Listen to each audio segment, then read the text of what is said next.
Bismillahirrahmanirrahim. Allahumma sholli ala Muhammad wa ali Muhammad. Assalamualaikum warahmatullahi wabarakatuh. Alhamdulillah, pelajaran kali ini masuk pada pelajaran ke-15 dari ilmu kalam. Pelajaran sebelumnya kita telah membahas tentang definisi ilmu husuli. Definisi ilmu husuli yang sudah kita jelaskan. Sekarang masuk kepada pembahasan tentang ilmu huduri. Nah, kuna waqafta ala ta'rifi ilmil husuli. Di sini definisi ilmu husuli telah kita lewati. Wa ammal ilmu huduri fa huwa ibara an huduril mudrak ladal mudrik min duni tawassut aw syai'. Jadi ilmu huduri itu adalah hadirnya mudrak, yaitu sesuatu yang di luar atau objek yang di luar di benak kita, yaitu mudrik pada objeknya, pada subjeknya, tanpa ada perantara apapun. Berbeda dengan ilmu husuli. Ilmu husuli kan ada 3 taraf. Ilmu husuli ada 3 taraf. Ada mudrik, ada surah, dan ada al-kharij.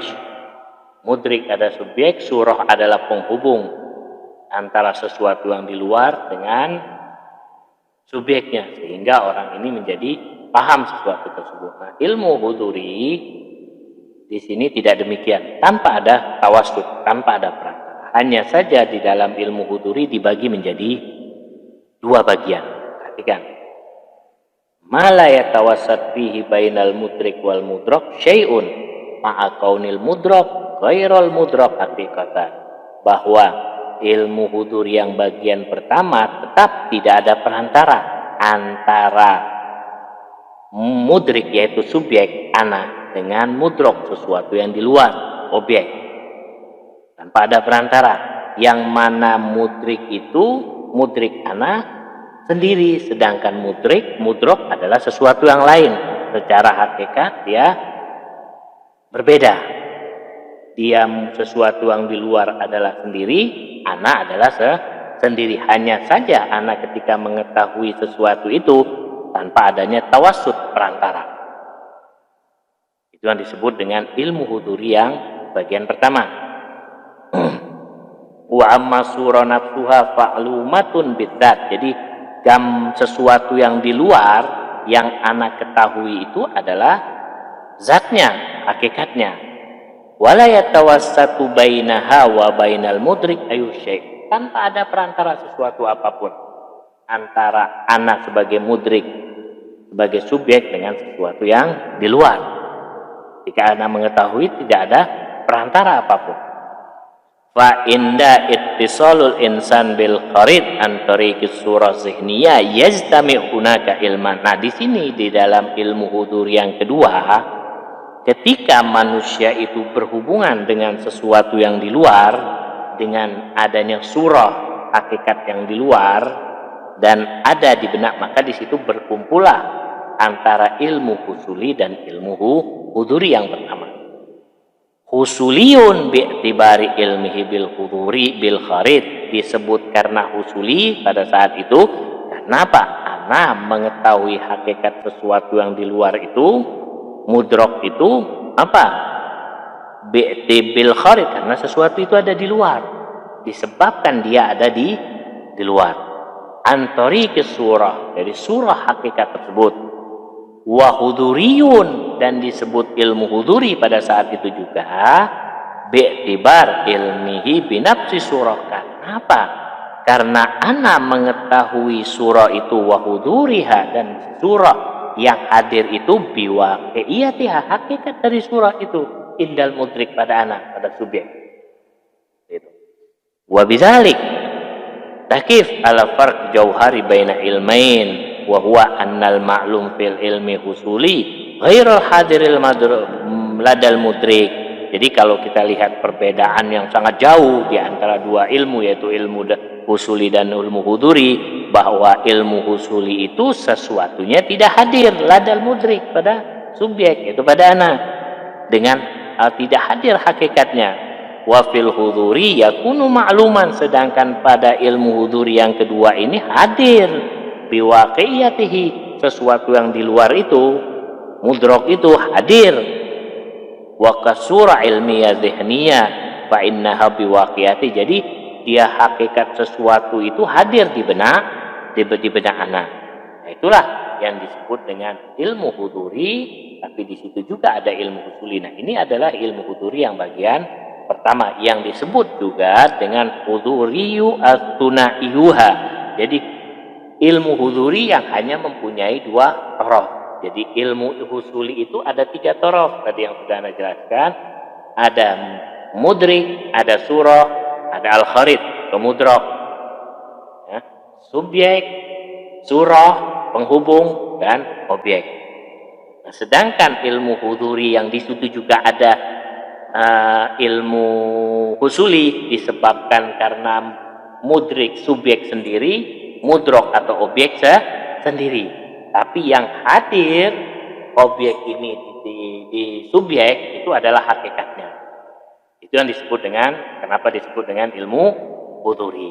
Nah, dia hanya ada 2 sisi. Ada mudrik sebagai subjek dan mudrok saja sebagai objek. Surahnya di sini tidak ada bila tawassut. Nah, itulah yang disebut dengan bila tawassut, tanpa ada perantara. Nah, ini ilmu huduri yang bagian pertama. Nah, ilmu huduri yang bagian kedua demikian juga. Hanya perbedaannya ma la yatawassatu fihi bainal mudrik wal mudrak, yaitu sama, tidak ada perantara, bila wasitoh, tidak ada perantara antara mudrik yaitu objek dengan mudrok yaitu dengan sesuatu yang di luar yaitu objek. Ayu syai', tidak ada sesuatu apapun terperantara. Walakinnahuma, tetapi sesuatu yang di luar itu menyatu pada subjeknya. Kalau yang tadi di huduri yang pertama berbeda masing-masing. Dia di luar sendiri, mudriknya, subjeknya sendiri. Tapi yang ilmu huduri kedua, dia meskipun ada mudrik, ada mudrok, tapi kedua-duanya menjadi satu. Lakinnahuma, tapi mudrik dan mudrok, subjek dan objek itu yattahidan, bersatu. Bizat, secara zat dia bersatu. Wayah talifan, tapi dia tetap mempunyai 2 sisi, ada mudrik, ada mudrok. Nah, itu ilmu huduri yang kedua. Wazalika ka ilmil insan wa darkihi lidati, itu contohnya seperti ilmu tentang diri kita. Kita mengetahui diri kita pada saat itu subjeknya adalah kita, objeknya adalah kita juga, mudriknya adalah kita, mudroknya ya kita juga.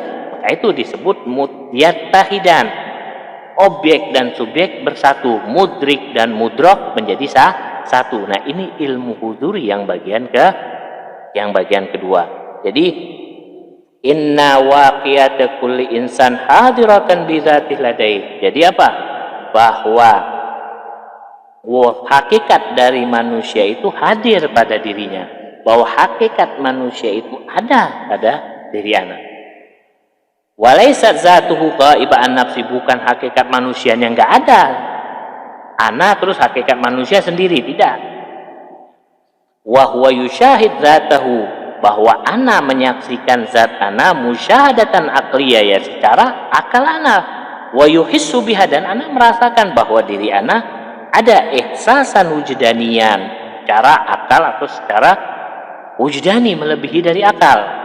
Wa yaraha hadiratan ladaih, bahkan diri ana hadir ya pada zat ana min duni, tanpa perantara sesuatu apapun, bainal insan al mudrik wa zatihi al mudroka, di antara zat manusia itu.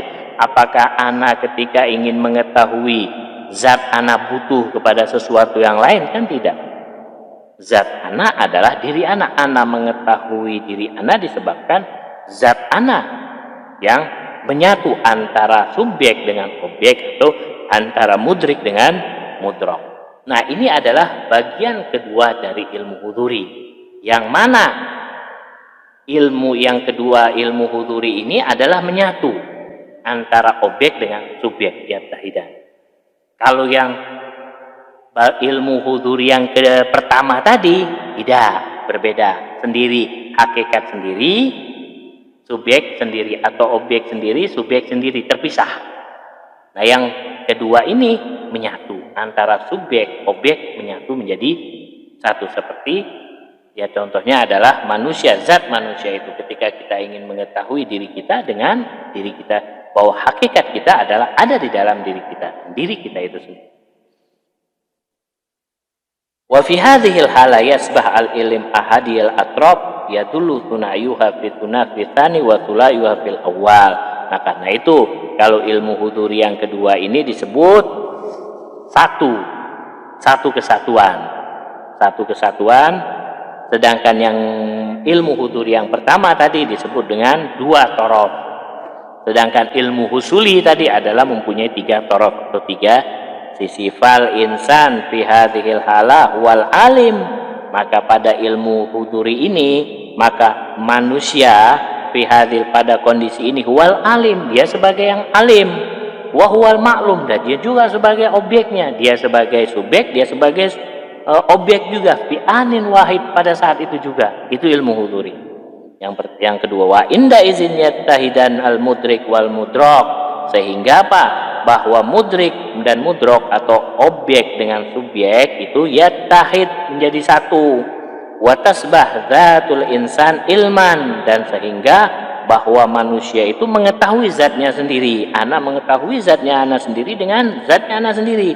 Wa inkisyafan binisbah ila zatih, dan tersingkaplah dengan zatnya sendiri. Wa minal ilm al-huduri ilmul insan bi ahasihi minal afra wal alami, yaitu seperti contoh yang lain, misalkan rasa sedih, rasa gembira, rasa sakit, lapar, haus. Nah, itu kan perasaan-perasaan yang hadir pada diri kita yang merasakan, dan rasa itu hadir di dalam kita, dan kita mengetahui rasa lapar, rasa kenyang, rasa haus, rasa sedih, dan itu tidak ada perantaranya.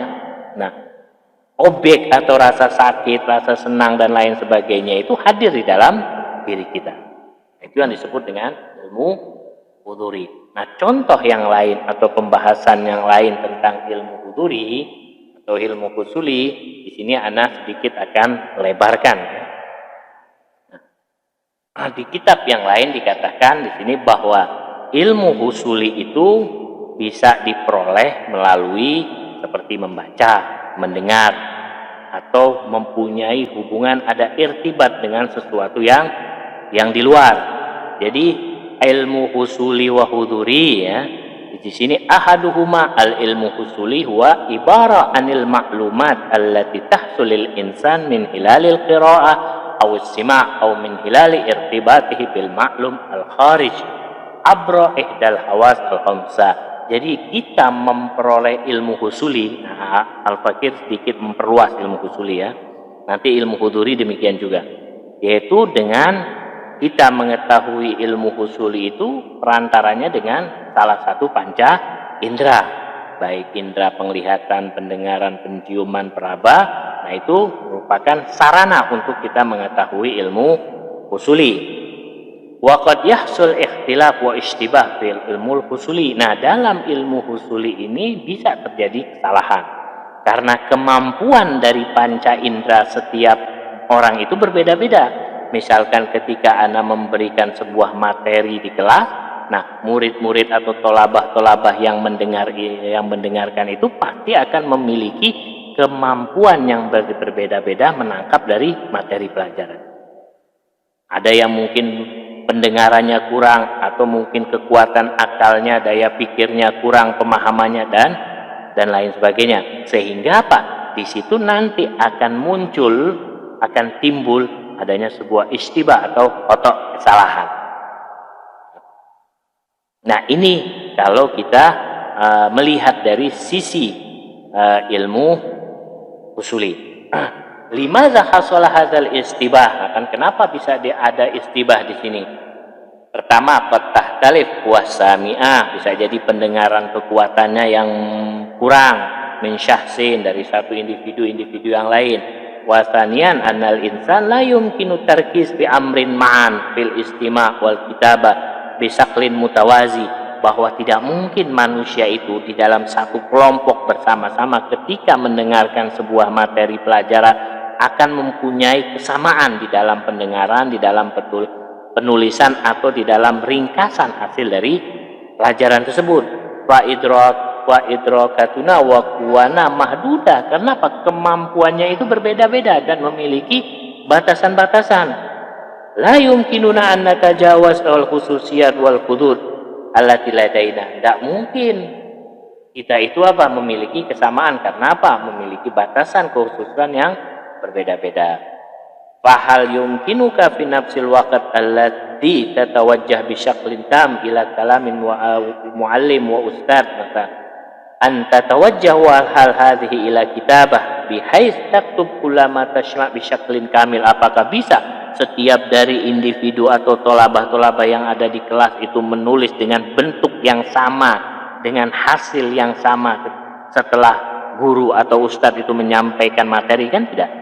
Jadi ilmu yang mereka tangkap atau materi yang mereka tangkap, mereka dengarkan, ketika mereka tuangkan dalam sebuah tulisan belum tentu sama. Bisa jadi ada yang paham, bisa jadi juga ada yang tidak paham karena memiliki kemampuan yang berbeda-beda. Sehingga di sini kemungkinan kesalahan itu ada di dalam ilmu husuli, karena ilmu husuli atau perantara dari ilmu husuli itu adalah panca indera, sedangkan kekuatan dari panca indera itu berbeda-beda dan kekuatan dari daya pikir manusia itu berbeda.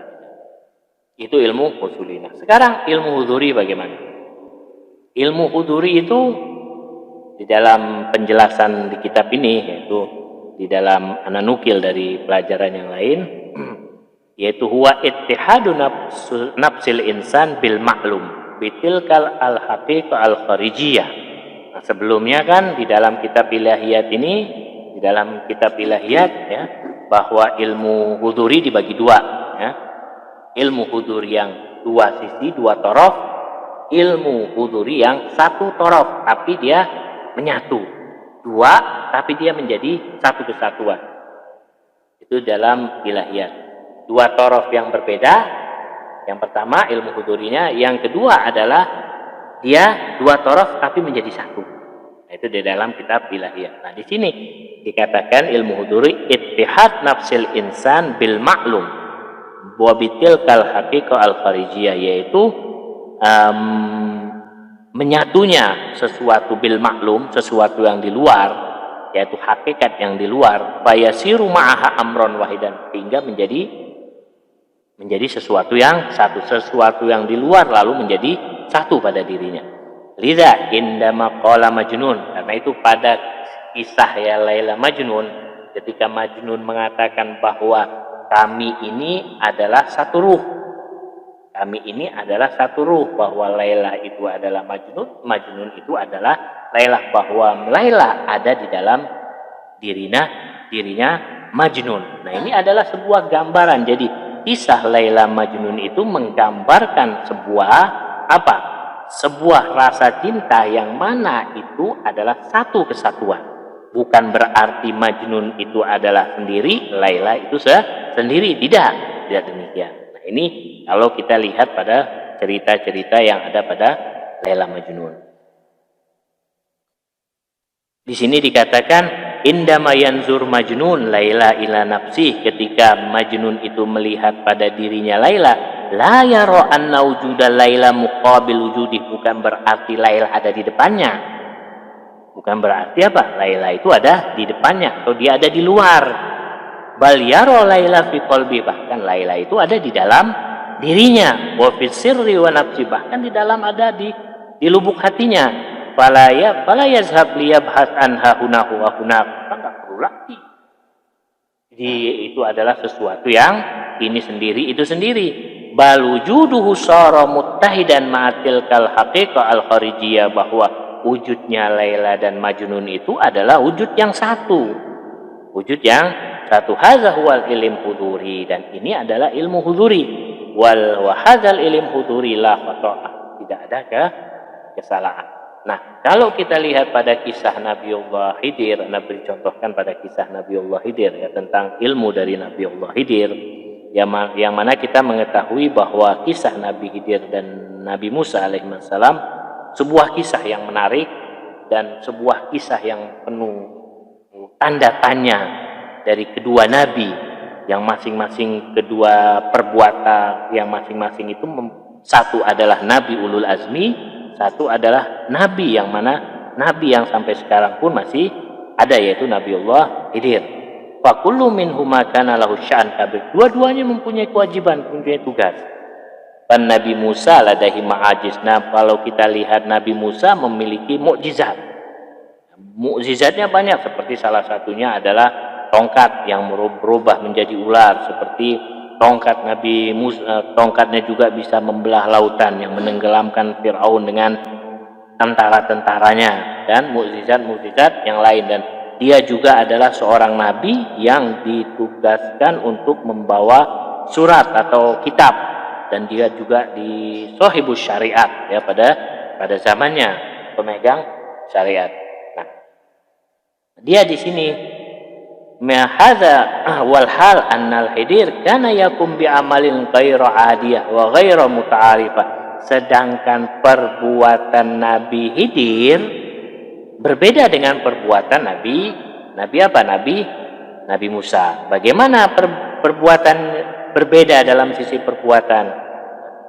Kita lihat di dalam cerita di dalam Al-Quran itu dijelaskan annal Khidir kana yakum bi a'mal ghairu adiyah wa ghairu muta'arifah, bahwa perbuatan-perbuatan Nabi Khidir itu di luar dari kebiasaan, di luar dari halai, di luar dari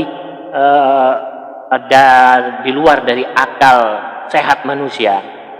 Lau nazarna ilaiha lakulna anha fil wahlal ula, bahwa kalau kita lihat pandang secara zahir, perbuatan Nabi Khidir alaihissalam ini bertentangan dengan syariat, bahkan haram, perbuatan yang haram. Kalau kita baca kisah di dalam Al-Quran kan demikian. Alaisa kharaq safinahal ghair haram, bukankah menenggelamkan, merusak kapal orang lain itu perbuatan haram? Sana'ula hadzal amal muharrab awa idrar bimalil ghair, ini adalah perbuatan merusak. Karena apa? Merusak milik orang lain. Demikian pula perbuatan yang dilakukan oleh Nabi Khidir seperti apa? Membunuh anak kecil yang masih berumur 10 tahun. Bukankah itu adalah perbuatan yang melanggar syariat, agama atau mazhab manapun? Kalau melihat perbuatan itu adalah perbuatan yang menyalahi syariat, perbuatan yang haram. Qatlul gulam amaman Nabi Musa falam yatahammal Musa zalik. Nabi Musa enggak bisa menanggung melihat itu semua. Apa yang dilakukan oleh Nabi Khidir, merusak kapal orang, membunuh anak kecil. Karena itu Nabi Musa apa? Memprotes. Lalu Nabi Khidir menjawab apa? Innaka lan tastati'a ma'iya sabra. Engkau enggak akan sabar wahai Nabi Musa, engkau enggak akan sabar kalau mengikuti atau melihat apa yang aku perbuat. Hadza yani annani kadzalika daiman, kalau engkau terus bersamaku, engkau akan terus memprotes apa yang aku lakukan. Al-yaum ra'aita minni ya Musa hadzal fi'il, kata Nabi Khidir, engkau hari ini melihat aku merusak kapal, membunuh anak kecil. Bisa jadi kalau kau ikut terus, engkau akan melihat perbuatan-perbuatan yang lebih dari itu, yang mana engkau akan memprotes lagi. Sattalakinnaka qadan satara minni ma huwa ashab minal mungkin aqtalu qadan tiflan radian. Bisa jadi pada hari-hari kemudian, jika engkau terus mengikuti aku, engkau akan melihat aku mungkin membunuh anak yang di bawah dari umur 10 tahun. Bisa jadi anak yang sangat kecil. Innaka lan tastati'a ma'iya sabra, kata Nabi Khidir. Nah, tadul ala istimrar fil mustaqbal, lan tastati' yakni la yumkin. Jadi lantas tati maksudnya apa? Engkau tidak akan mampu melihat apa yang aku perbuat. Jadi jika demikian, apa maksudnya? Yang pertama ya, kalau kita melihat bahwa perbuatan yang dilakukan oleh Nabi Khidir secara akal kita, maka itu adalah perbuatan yang batil, perbuatan yang haram, mardud, tertolak oleh akal. Tapi karena ya di sini karena yang melakukan ini adalah seorang nabi, ya, seorang nabi, apakah mungkin nabi itu bertentangan dengan tujuannya, yaitu sebagai pemberi hidayah, sebagai contoh dan lain sebagainya, contoh kepada umatnya. Nah demikian pula ketika Nabiullah Khidir melakukan hal-hal yang bertentangan dengan akal atau zahirnya dari Nabiullah Musa, apakah Nabiullah Musa itu menganggap Nabiullah Khidir melakukan kesalahan? Kan tidak mungkin. Tidak mungkin Nabi Musa itu mengatakan Nabiullah Khidir telah melakukan kesalahan, telah melakukan dosa. Tidak mungkin. Karena pertama, yang memerintahkan Nabiullah Musa untuk berjalan bersama Nabi Khidir adalah Allah Subhanahu wa taala. Itu dikatakan di dalam ayat fawajada abdan min ibadina, nanti engkau akan mendapatkan seorang bertemu dengan seorang hamba, yaitu hamba adalah abdun soleh, yaitu Nabiullah Khidir. Nah, perbuatan yang Nabi Khidir seperti membangun, ya contoh yang terakhir yaitu dalam Al-Quran, Nabiullah Khidir membangun tembok yang sudah hancur. Dan di daerah itu sudah tidak ada masyarakat, tidak ada penghuni sama sekali. Lalu Nabi Khidir menyuruh dari Nabi Musa untuk mengumpulkan batu-batu, mengumpulkan pasir-pasir, sehingga apa? Keduanya membuat sebuah bangunan. Dan Nabi Musa bingung, untuk apa kita melakukan hal yang membuat kita capek, letih? Sedangkan di sini tidak ada penghuninya. Kau membuat sebuah bangunan. Siapa nanti yang mau tinggal di sini? Siapa yang mau menjaga tempat ini kalau sudah jadi? Siapa yang mau mendiami tempat ini? Kau ini membuat sebuah bangunan yang bangunan ini tidak ada manfaatnya, tidak ada penghuni di daerah ini. Nabiullah Musa berkata kepada Nabiullah Khidir demikian. Nah ini merupakan apa? Meskipun perbuatan ini adalah perbuatan positif karena membangun, meskipun di situ tidak ada masyarakat, tidak ada penghuni. Kalau dibandingkan dengan perbuatan yang pertama kedua, yaitu merusak kapal orang dengan membunuh, adalah perbuatan yang negatif kalau dilihat dari kacamata kita. Nah, tiga perbuatan ini kan menggambarkan perbuatan yang bertolak belakang dengan akal kita. Karena itu di sini dikatakan bahwa di akhir dari cerita ini dikatakan hakaza kana amalul Khidir wa hakaza kana yaf'al. Demikianlah perbuatan atau amalan dari Nabiullah Khidir. Yaqulu li Musa izhab waf'al, kata Nabiullah Khidir. Engkau pergilah, engkau kerjakanlah wahai Nabi Musa, maturid, apa yang kau inginkan.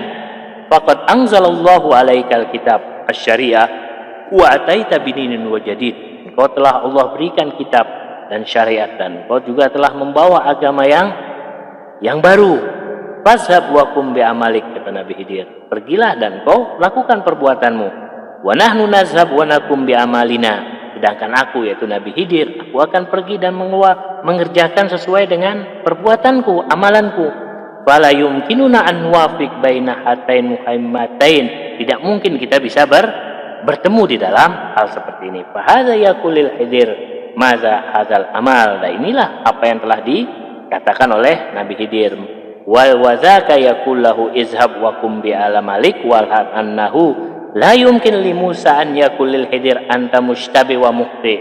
Tidak mungkin Nabi Musa itu mengatakan kepada Nabi Khidir itu engkau salah, engkau telah melakukan dosa. Tidak mungkin. Wallahu amara bizihab, karena yang memerintahkan Nabi Musa untuk pergi bersama Nabi Khidir adalah Allah Subhanahu wa taala. Nah, perhatikan di kalimat itu.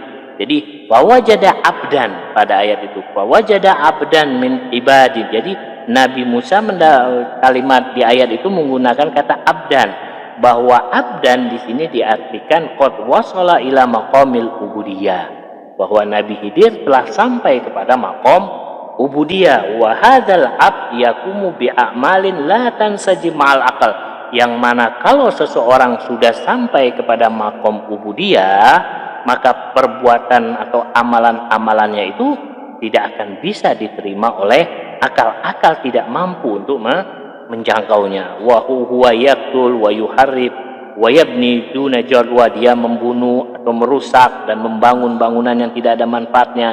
Dan ini merupakan sebuah contoh kecil dari cerita Nabi Khidir yang ada di Al-Quran. Bisa jadi perbuatan Nabi Khidir selain dari yang tertera di dalam Al-Quran, ada perbuatan-perbuatan yang lain, yang lebih tidak bisa diterima oleh akal manusia biasa. Yang mana Nabiullah Khidir ini adalah seorang nabi yang sudah sampai kepada makom ubudiyah. Karena itulah dia sudah memiliki ilmu huduri, yang mana hakikat sesuatu itu sudah ada pada dirinya. Misalkan contoh yang gamblang atau mudah bisa dipahami.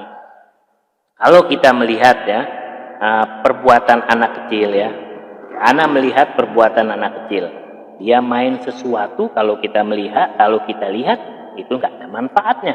Tapi bagi anak kecil itu sesuatu itu bermanfaat, mainan itu. Mungkin bagi pandangan kita sesuatu tidak bermanfaat. Nah, kenapa? Ya yanzur at-tifl lahu far. Karena apa? Di situ anak kecil melihat atau merasakan dirinya ketika bermain sesuatu, dia merasa senang. Itulah yang membuat mainan itu bermanfaat baginya. Mungkin kalau dengan kacamata kita tidak melihat, tidak ada manfaatnya. Nah, itulah ilmu yang berbeda. Ilmu yang anak kecil miliki dengan ilmu yang kita miliki berbeda. Dia melihat mainan itu adalah sebuah kegembiraan, kita tidak. Nah, itu adalah sebuah contoh-contoh ya. Seperti juga misalkan kalau ada anak kecil yang berumur 5 bulan, lalu di depannya ada nasi. Lalu pasti orang tuanya ketika anak itu akan mengambil, akan dimakan oleh anak kecil itu yang masih berumur 5 bulan, pasti orang tuanya akan lekas mengambil nasi itu supaya jangan dimakan. Kenapa? Karena orang tua itu melihat bahwa kalau seandainya nasi itu dimakan oleh anak yang masih berumur 5 bulan, pasti akan terjadi hal-hal yang tidak diinginkan. Nanti perutnya sakit, nanti tersedat mulutnya, sehingga tidak bisa bernapas dan lain sebagainya. Padahal itu adalah makanan. Tapi kenapa dilarang? Nah, itulah ilmu orang tua melihat dari makanan itu berbeda dengan anak kecil yang masih berumur 5 bulan itu. Nah, itulah pandangan yang berbeda dari manusia yang memiliki kedudukan yang berbeda-beda. Satu sama lain saling berbeda-beda. Nah, inilah sedikit dari gambaran ilmu huduri ya. Ilmu huduri yang begitu luas, dan nanti juga kita insya Allah akan membahas dari ilmu Allah Subhanahu wa ta'ala pada pertemuan berikutnya. Kurang lebihnya wassalamualaikum warahmatullahi wabarakatuh.